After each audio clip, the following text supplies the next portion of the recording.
Alright, so hi, I'm Morris Rosenthal for Foner Book Story Hour, and tonight we're reading Percival Keene from Captain Marryat. This is the 1896 edition from Little Brown, and in this particular volume, which is I think the 14th volume, nobody's read it before. And I've encountered this before in older literature that I get from libraries, because a lot of the stuff I read just hasn't been high interest, or the books were put aside in special collections that eventually they realized, hey, the paper is turning into dust, we may as well put these out on the shelves.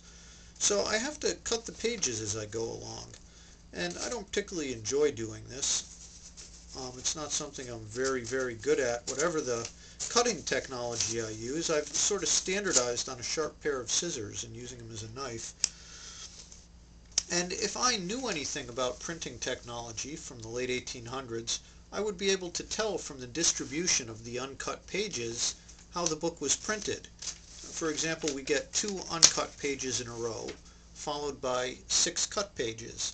And maybe that means there were 10 book pages printed up on a given sheet on both sides, and then they would fold it up, and however the edges of the paper worked out before they sanded down the top and painted it gold. I don't know if you can see that.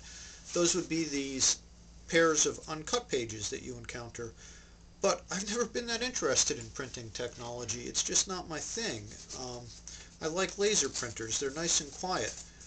The obsession that some small publishers have with technology, I think, is very damaging to their own progress, because they spend a lot of time trying to master something that really isn't central to their business. I mean, the central business of publishing is coming up with books that people are going to want to read, whether you're writing them yourself or hiring authors, and then finding a way to tell people that those books are available and convince them that maybe they'd be interested in buying those books.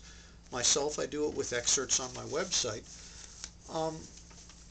So publishers get ground down into this notion that they really need to study an area and learn all the ins and outs, and consequently something like going into ebook publishing, which I did again this past summer simply by printing PDFs of my books out of Word and adding some links back to my website for additional material. I know people who are interested in publishing ebooks who've been studying the problem for years without ever getting to it. I much prefer my route. Within a month or two of starting, I was bringing in another $1,000 a month selling ebooks, which is good money for me, and I've reached over 45 countries doing it. So it really isn't the technology that drives the message. And maybe as an example, I don't know if I can do it here, but this camera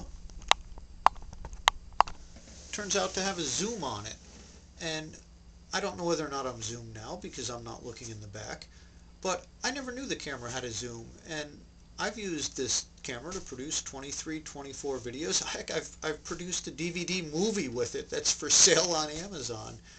And the reason that I didn't know it had a zoom was I never read the instructions, and I was bragging about this to a friend who wanted to buy a camera for her son. So I was showing her this camera and saying, it's so easy to use, you never even have to read the instructions. And she said, what's this button for? Didn't know. So I'm Morris Rosenthal for Foner Books, and I'm just saying, you don't have to be an engineer to get your message across.